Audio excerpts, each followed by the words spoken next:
Details, details.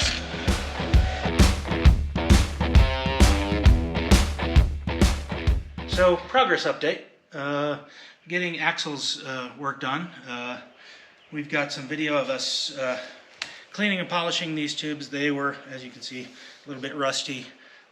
We've gotten all the old gunk and paint off. We've got the rotors and hubs and brakes and everything off, cleaned up, ready for new stuff. You can see that this axle tube is very pitted, and after polishing you can see there's still a bunch of rust on it. We're going to put some rust encapsulator on it before it gets some paint, just to make sure that that it stays good for a while. We're about to start setting up the gears in this axle. I am waiting on a truss, and you think, why truss a Dana 80? Well, because there's not a good flat spot to weld the upper control arm mounts for our triangulated four-link. And so I'm not putting it on for strength, I'm putting it on for ease of suspension build. But yeah, it's all cleaned up, it's ready to go, ready to receive gears, and we'll probably get to that tomorrow. We've got some good progress made on the Dana 60 as well. And here we have the Dana 60 fully welded up. We wrapped it in the blankets, we let it cool. Fortunately, when we checked, there was only one crack and one weld. And so right in here, we ground it out and we filled it back in. And then we came in and we finished welded.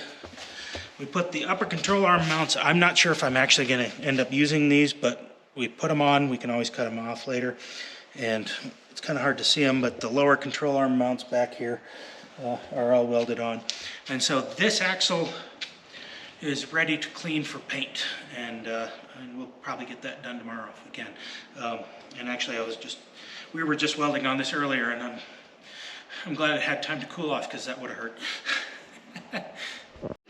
So, working on the axles, and if you look at the sort of the pattern on this one as we've polished it up, you can see the circular round. That comes from the use of this tube polisher, which is basically, it's a belt sander with a grinder motor. The big thing about this is that as you work with it, it's able to wrap around the tube and give you a kind of an even and circular cut as you're trying to remove the rust or grit or paint or grind off old welds or whatever. So you end up with something that is, round and follows the contour of the tube, as opposed to with a flap disc or a grinding wheel, that you'll always end up with something that wants to be flat, and so you'll end up with flat spots on your round tube. So this just helps keep things nice, neat, tidy, round, circular. It's good to them. Well, we're pretty much wrapping up on getting the initial work done on the axle. We've got all of the brackets and truss and everything welded on. We put a coat of paint on it. It's not a pretty coat of paint, but it'll keep it from rusting, which is really what we care about at this point. We'll come back up and make it pretty later if we need to. Got the original factory diff cover on it just to keep the paint out of the gears. But the gears, locker, everything is installed. Got the air line all nice covered with tape. Keep the paint out of it.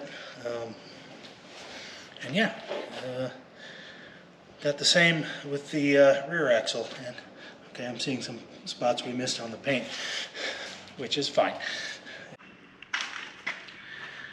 And again, with the here's the rear axle. We got the truss in, and we got it welded. Got some access holes to get at the air line for the locker and the vent hose, and our little bit of clearance work that we did, and it all fits nice and ready to go. So we're coming to the end of the preliminary axle assembly, mostly just to get the boxes of parts out of my living room. They're taking up space.